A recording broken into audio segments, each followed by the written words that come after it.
when they see me, I look like a tourist, right? Yeah. So when I go there on stage, and I start to talk, I have an accent.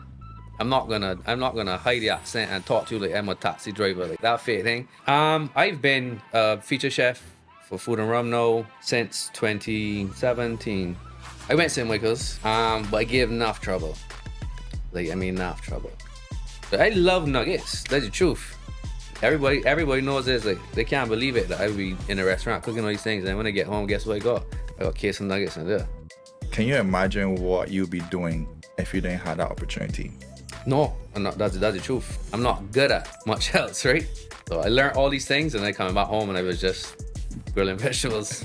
It's just fine. You gotta start somewhere, right? But But it was humbling. It was humbling because years ago, when I was coming out in school, all of the head chef positions on the island, or majority, were overseas chefs, right? All of them were bought in. It's almost like these properties believe that in order to get talent, we had to import it. That's not true. I do have teachers that actually call the restaurant and tell me how proud they are, or come there, and that's cool because they remember me, right? Because but for the wrong reasons. You ain't changing your accent for me. I ain't changing my accent for you. My prime minister is taught with her accent beautifully straight, right? I can be honest with you, because everybody always says, find something you love, you never work a day in life. That's garbage. Because I love cooking, and they got some nights I be in the kitchen when that machine going, and I was like, see this here? I done with this here. My name is Matthew Future, and I'm the creator and host of Gems from Friends podcast. If you're new here, welcome to season 5, and make sure you check out the past seasons. If you're returning, thank you so much for your support. However, if you're not subscribed yet, please do so and click on the notification bell. It does a lot for this channel and for the other content creators in Barbados.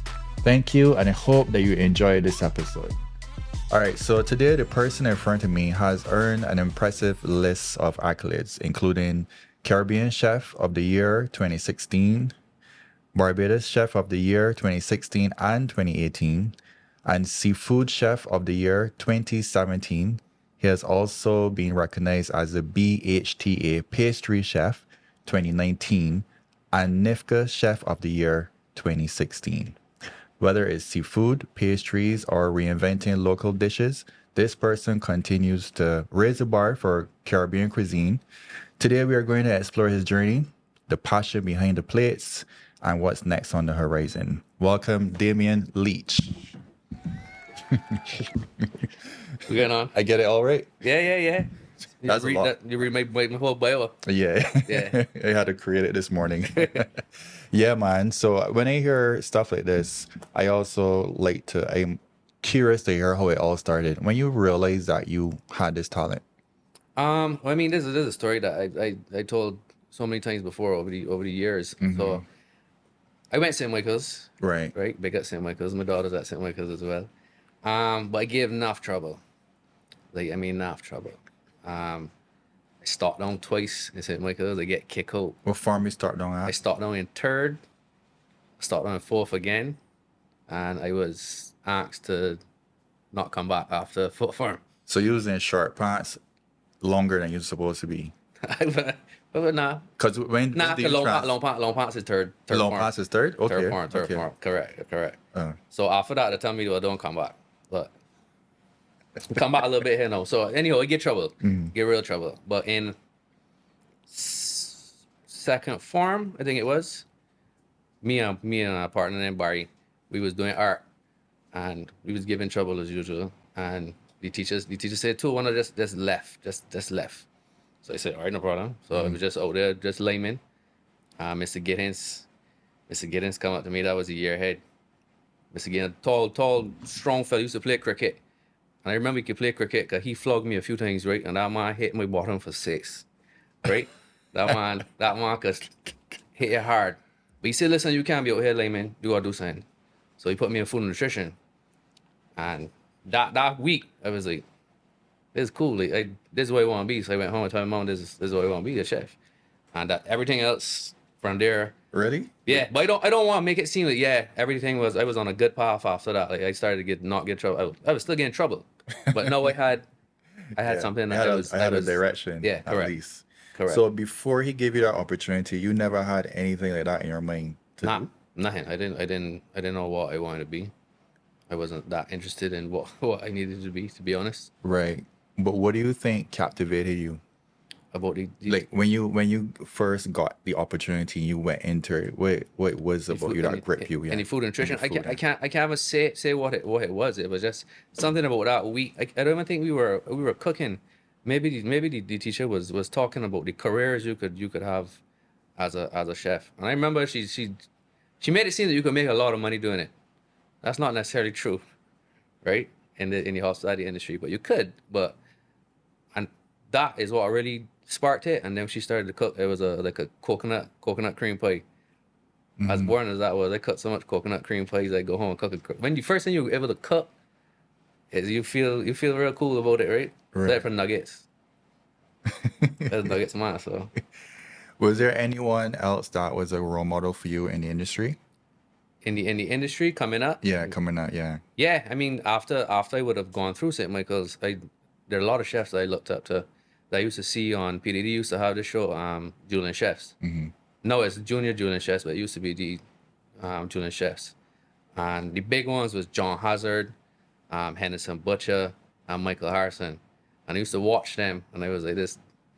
I look up to those guys. And then years later, I was able to do food and rum and that kind of thing. I was now featured alongside these guys. So guys I look up to, I'm no, I guess saying on their level, it sounds a little weird to say, and when I hear it out loud, but I'm no on the level of these You're guys on that I their looked level. up to. Yeah. With the heroes. Yeah, correct. That's cool, man.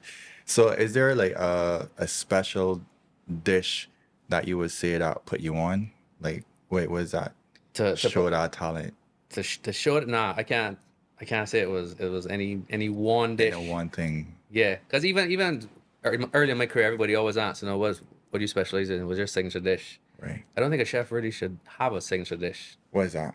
because you're constantly like evolving, like everything about it. You're taking in new techniques and inspirations from different things. So if I was to say one dish, this is my signature dish forever. Although people would try to put that as the roast breadfruit, because I'm known for the roast breadfruit, and I tattooed it on my hand, so that's partly my fault as well. But the roast breadfruit, but I don't have a signature dish. You were a fan of the kitchen at all when you were given all this trouble. You were a fan of just cooking casually at all, or At home, yeah, just I again just nuggets. To be honest with you, I love nuggets. That's the truth. Everybody knows this. Like they can't believe it that I would be in a restaurant cooking all these things, and when I get home, guess what I got? I got case of nuggets in there. I really do like nuggets. So right. Okay, I just trying to envision it. So you're at home, you're just cooking nuggets, getting trouble, getting put out of school, you get this opportunity. Does he like with nuggets in trouble? Yeah. Nuggets in trouble. You get this opportunity, and you realize, wait, I actually like this though. I enjoy this. Yeah. Can you imagine what you'd be doing if you didn't have that opportunity? No, I'm not, that's the truth. Because I always tell people like and my wife would say, don't say that. Okay, don't speak negatively about yourself. But I'm not good at much else, right? I'm good at this, so I focus on this. It's also great to find something you're good at. It builds your confidence. But without that, there's nothing that I could say that you're good at, that I'm great at by any means. I see that as very lucky or a big blessing. I believe, and I strongly believe this, and I say it a lot. Everything happens for a reason. Yeah. Right. So I make a joke. I was supposed to get trouble, because if I didn't, I would have been doing art, and I wasn't good at that. And then what would I have been?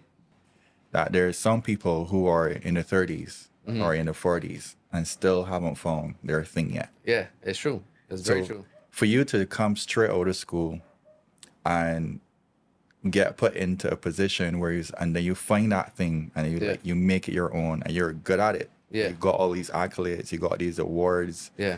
And I drive around the roundabout and they seeing posters with your face on it. You know what I mean? So, like seeing like that St. Michael's student. Yeah. And then up on a billboard, like correct. When you see that, like how you just feel when you reflect on that? No, I've been blessed for sure. I've been very fortunate to find something that I'm good at and I'm able to do. Like a lot of people don't have that, and and I feel bad, but they got to keep searching for it, right? Is there anything that you think, like, if you had to talk to your younger self, is there anything that you would have done differently? Honestly, no. I mean, I don't regret anything because is the reason that I'm here now. Yeah. Yeah. And what I learned from your story so far is that it's important to have somebody that believe in you still. Yeah, Because as much trouble as you were giving, somebody came and said, well, Damian, I can put you in this. correct. There are some people that don't have that Exactly. don't have that person. Or there's some people who get branded as a trouble tree and then they just get pushed one side. 100%. There's gonna be a lot. There's gonna be a lot of people, young people like that would have happened to. Yeah, yeah. Is there anybody that you mentoring right now? And what do you look for in a mentee? I wouldn't say I'm necessarily mentoring anybody, but what I did when I opened Cocktail Kitchen, and Cocktail Kitchen may open 9 years now. Right. 9 years already? Believe it or not, right?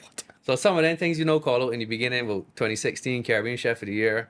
It seemed like just the other day, but that's 9 years, Yeah. right? The guys at work has made fun of me. He was an old chef. No, can't be calling out any awards still. They can call you Unc. Yeah. But when I opened there, I had a sous chef, and I went to Palmerine because I would have went to Palmerine after St. Michael's, and I asked the chefs in charge. I said, listen, give me a list of the guys that are good at cooking. I don't care what they did in the maths and the social studies and Caribbean economics or whatever it is for the associate's degree. I want the guys that are strong in the kitchen, and I took them, and I interviewed them, and I opened Cocktail Kitchen with all Palmerine students and one sous chef. Wow. To this day, 9 years later, I have two sous chefs at Cocktail Kitchen. Those two would have become from Palmerine, and they started with me in 2016. Right, right. And I mean, it takes a lot to start a business Yeah. and a restaurant. I Yeah. feel like a restaurant could be the hardest business to start. Yeah, no, it's rough. It's rough for sure. How you just handle the high pressure? I mean, I can be honest with you, because everybody always says, find something you love, you never work a day in life. That's garbage. Because I love cooking, and they got some nights I'd be in Cocktail Kitchen when that machine going, and I was like, see this here? As the orders coming in? Yeah, correct. They control a little machine, and that sound is drilled in your head. It's a nightmare sound, but sometimes you just say, look, I'm done with this here, done with cooking. Right? Well, like I said, I ain't got a line else, right? So I had to stop. So you had times when you was like, nah, I can't deal with this no more. Yeah, for sure. 100%. And I love cooking. So that's why I say, when people say that don't make any sense. How often you just go through that? How often? Yeah. Let me say in a year, how often? That I would say, we're done with cooking? Yeah. Let me say 4 times a year. 4 times a year. Yeah, let me say 4. It's important to share these things because I think that people believe, as you said, but find something that you're good at and you never work a day in your life. Yeah. So then sometimes as soon as people find something that is a little hard or get a little bit of resistance to then give up. Yeah, I think that happens a lot too. A lot of people just give up easy on something that they could have been amazing at. Or it could have been for them.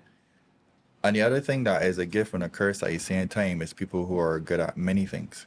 Yeah. Because what happens is that, oh, well, this feel a little too hard. It's not supposed to feel like this. Yeah, So correct. let I me can switch back to the sign that I'm more comfortable with, and then they fall into that, yeah. And they fall into that. And then they keep hopping over to the next shiny thing. Exactly. But for you, no, you're like, well, I can't do nothing else. I can't do this, and this is it. We got to make this work. So you stuck. Stuff. So there's no plan B. Nah, there ain't a plan B at all, like truth. Right. So is there anything that you could share, like any coping mechanisms when you reach that point where you feel like you want to give up? Besides telling yourself, I ain't good at nothing else, is there anything else that you just implement that would help you, that would give you that strength to keep going? No, I don't think it's anything that I consciously do. I just say about it. I just say it. I would quit, but that's not my thing. If I leave here, what was that showing my guys? I can leave them short staffed. I can leave them without me, and then what? Maybe in 2 weeks I realize, nah, I've made a mistake, and then I crawl back to it. So when the kitchen get like busy and it's pressure, Yeah. what's the secret? Like Nah, you just gotta push out the food, right? Right. Just do it. It can come to an end.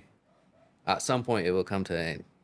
Before Cocktail Kitchen, were you ever in a leadership position before that? Yes, I was at Tapas for Yeah.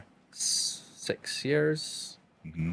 and I would have moved up the ranks in Tapas. I would have started as a junior sous, and then I was a sous, and then I would have been Franco's head chef before I left. Right. That was also a very big part of my career, Your career.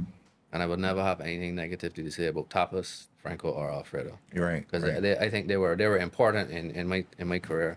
Right. So, what was the biggest challenge being from you ain't Tapas, Cocktail Kitchen, and I guess you did what you did before Tapas? Before Tapas, I was a few restaurants across the island. I was at the Cliff. Okay. I was overseas. I studied in Ottawa for a bit, and then I worked out there before coming back home. Out of all of that, what do you Hmm. would say was the biggest challenge for you? The biggest challenge? Well, let me put it this way. So after Palmerine, I did a general catering certificate because I didn't have enough CXCs to get into my associate's degree. Goes back to giving trouble, right? Yeah, I yeah, needed yeah, the CXC. yeah. And after that, I decided I took out a loan and I went to Ottawa to study at Cordon Bleu, which is a classic French cuisine school. And I thought, as a young, I honestly thought that I would come back to Barbados and mash things up, right? I know I got this all of this schooling from up the road. I say I can come out, I can land on here, I can land, sous chef job, head chef job. And you might know. Right. When I sent out the resumes, I got a call back from every single resume that I sent out. Obviously, that boosted me up even more now. At that time, the Cliff was in the world's 50 best restaurants, and the Cliff was the place to do. So obviously, that was a no-brainer. I was going to the Cliff. I was definitely at the bottom of the pile. I was in charge of veg and mash. Mashed potatoes. Mashed All the potatoes. mashes. That was it. So I learned all these things, and then coming back home, and I was just grilling vegetables. It's just fine. You gotta start somewhere, right? But But it was humbling it was humbling. It was humbling. because it's expectations. Yeah, correct. You Oh, come back. you spent all this money you invested in yourself, right? Yeah. You want to see a return. Well, I could tell you, you're not gonna get paid that much grilling vegetables and doing things. So you didn't start at the top. Nah, for sure not. Right? And I shouldn't have. So I don't. But it's just I was young, So I was just. Yeah, my grandma always tell me the only way to start at the top is a grave digger. So you gotta start at the You're right. You bottom. gotta start thing. So is there a lot of things then that you could bring from that experience and give it to your cooks now and your team? Yeah, it's just like that. You go. I tell them, well, you gotta start something. You gotta start from the bottom to really move up the ranks. You gotta learn everything and come out the thing. The fellas respect you more when you go through a whole process. Is there any other projects that you're working on now Yeah, So- that you could talk about? yeah. We are about to open another restaurant Oh, okay. soon, very soon. Okay. They sound like a on the West thing. Nah.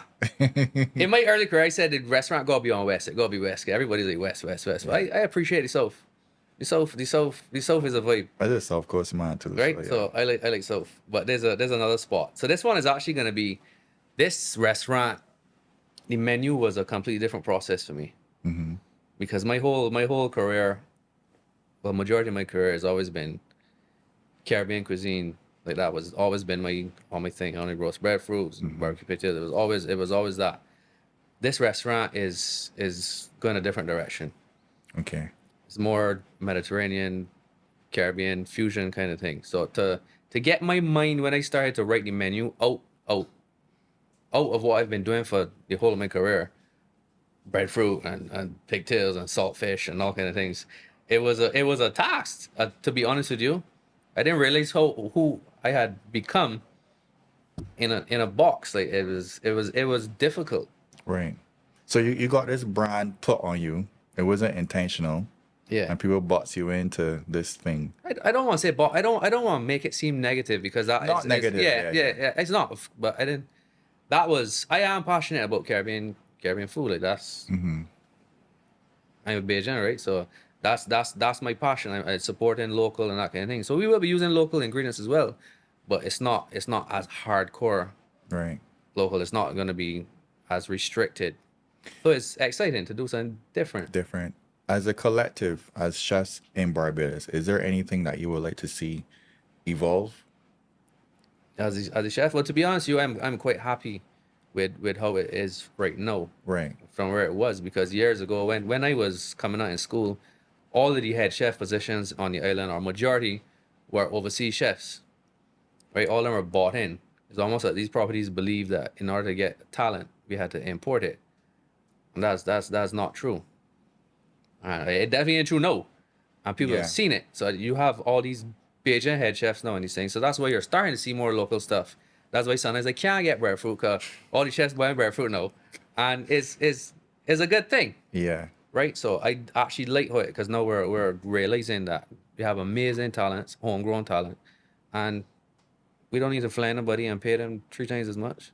Yeah, I find like we have that issue not just in your industry, but in many other industries. Yeah. When people see it coming from another place, I don't know, we got some Yeah. kind of complex or Correct. It's almost like me and you could got the same exact qualification, same as that thing, but I born here, and you come in from Overseas. France or something, and you can get paid more because I get put out in a villa and company car and all kind of things. Wait. Yeah. What's your involvement with the Food and Rum? I've been a feature chef for Food and Rum now since 2017. Again, that's when I first got to work with these same chefs that I grew up watching, and that was the honor.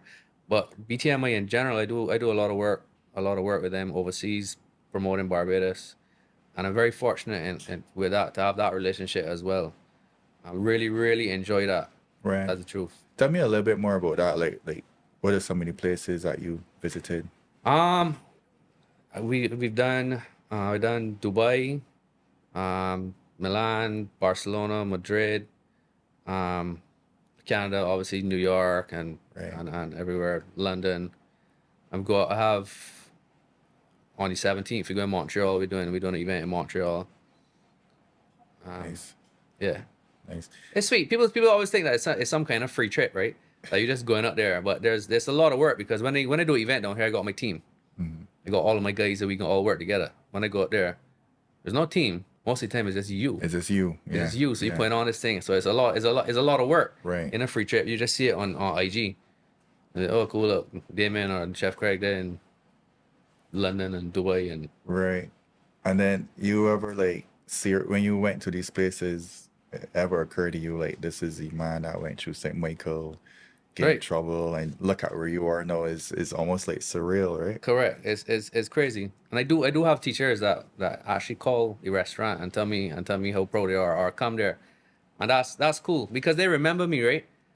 Because you course. get, well, for the wrong reasons, but they Yeah. remember me, because my daughter's finishing fifth form, and I saw a teacher there, and I was like, my daughter goes to school. He didn't have a clue, because my daughter doesn't give any trouble. Right. She's easy to forget. You can't forget me. Your mom are always downstairs getting flogged, right? Do you ever have to deal with like difficult team members that would be like troublesome, or like you gotta At Cocktail Kitchen, anywhere? anywhere. Yes, of course. You get some of them that has just got a bad attitude with life. Have you spot your old self in any of these people? No, because I was a man that I would get trouble at school, but I've never been like one of them like miserable, just a bad vibe kind of thing. I just get on like an idiot. I get trouble. I ain't gonna get on like you ain't gonna meet me and be like, damn it, you get on like a freak. That's not Right. my thing, right? So nah, but nah, I have a good team at Cocktail Kitchen, so I don't have any issues like that. I have obviously encountered over the years some, but Yeah. What's your biggest misunderstanding about Damian? When people meet you for the first time, what surprised them the most? that I'm actually shy. Okay. That I'm shy. But I mean, if you don't know that with me, you just see me out there, you assume that I'm just a miserable. Like I don't look approachable. I look miserable like my father. Like, he looked miserable too. Like I just got that miserable look if I'm not engaging in Right. with you. Yeah. But aside from that, a lot of people I've met a real sport, people I know, but I'm generally a fairly shy fella. I think one person would have told me they didn't know that Damian was that down to earth. Mm-hmm. I feel like people would they just see where you are now, Mm-hmm. see the things that you accomplish, and they would believe that you are, I guess, Cocky? cocky Yeah. or or on a high horse Yeah. kind of vibe. Nah, that's definitely not me. I've never. But then they hear you talk, and it's Yeah. like, wait, this man is a realist. But the thing too is a lot of people. So the reason that the events, the people when they do events overseas that they love me is because when they see me, you know, I look like a tourist, right? Yeah. So when I go there on stage, you know, and I start to talk, I have an accent. I'm not gonna hide the accent and talk to you like I'm a taxi driver like that fake thing. I said no, I can talk how I normally talk. You ain't changing your accent for me. I ain't changing my accent for you. My prime minister is talk with her accent beautifully, Straight. right? So I can do it too. Straight. What is your guilty pleasure dish? Nuggets. Nuggets for 100%. Nuggets, brother. Nothing else. Nuggets. Well, I mean, I like. Yeah, it gotta be nuggets. I like chocolates a lot. I like snacks. I like all them kind of snacks. Like when we go overseas and me in that hotel and these things, I load it up with gummy bears and gummy worms and Soul Patch Kids. Like I just jump on a Wendy's #6 spicy chicken The combo. man got the number, don't pass. That's how you got number it. 6. #6, brother. What's one tool in the kitchen that you can't live without? I can't live without in the kitchen. I use a circulator a lot. A water circulator for sous vide.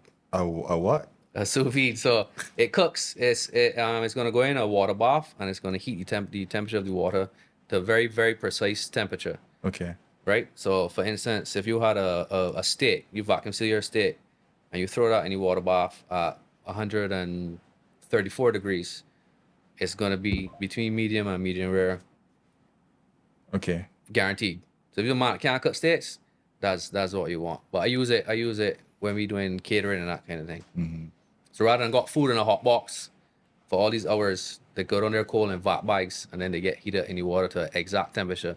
So when the health inspectors come and peep it, they're like, all right, cool.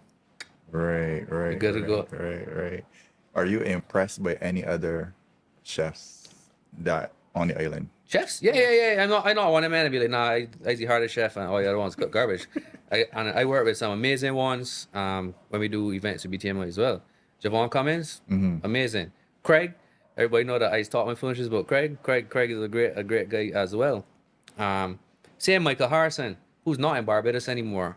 But that man was hard.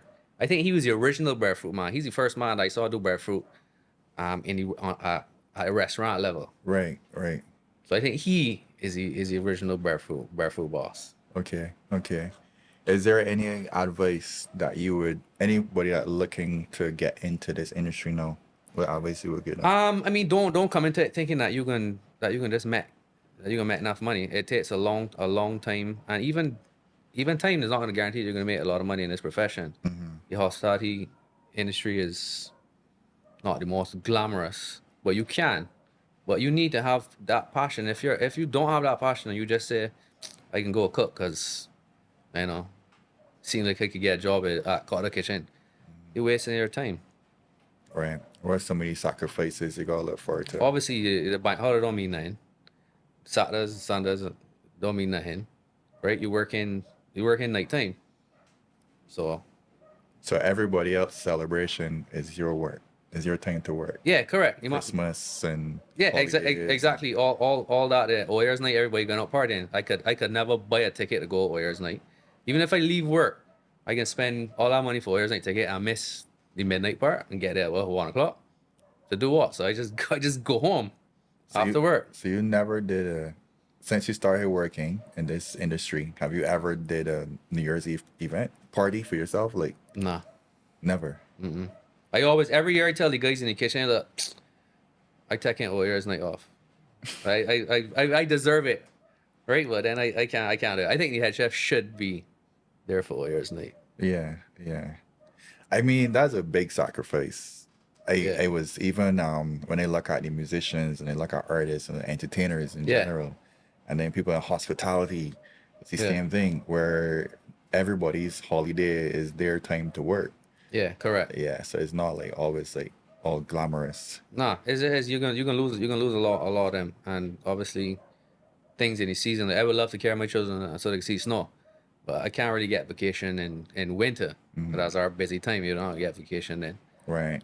Not to get too personal, but Mm. does that affect the relationship, like with you and anybody else in your life, like family or No, I wife? don't. Well, I mean, obviously, I have my wife. My wife is also a chef. Right.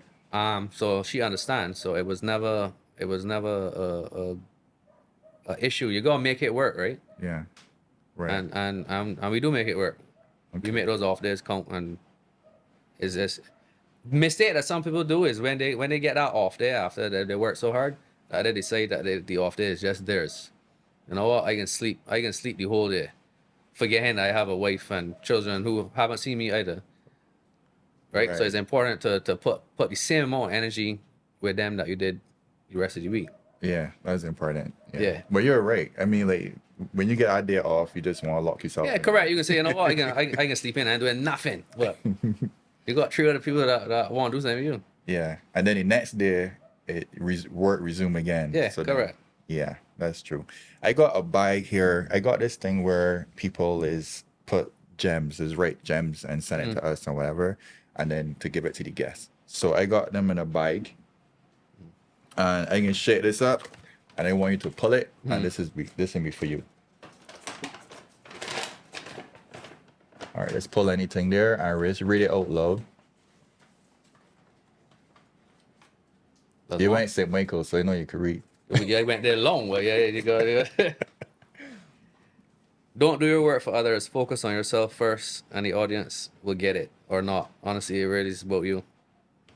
Okay. Yeah. Okay. What do you think about that? Focus on yourself first. I mean, that's that my wife is always say. She will always have these little quotes. Focus on yourself first. Because you gotta fill your cup up, Correct. or you can't pour for nobody else. Correct. If it empty. It is true. Right. It is true. Yeah. All right, Damian. Is there anything else that you want to share with us? I just want to know, like, what's next? So, other than the restaurant that you working on, the new one. Yeah. Is there anything else on the horizon? Nah, that's gonna take up so much of my mental. Even the catering, I've stopped taking that. I've eased back on that, so that I could give this new spot everything. Right. All right. Thanks for passing through. Yeah, man. Thanks for having me. It's a wrap. Yeah. All right, cut. This project is made possible in part by the Cultural Industries Development Fund of the National Cultural Foundation of Barbados.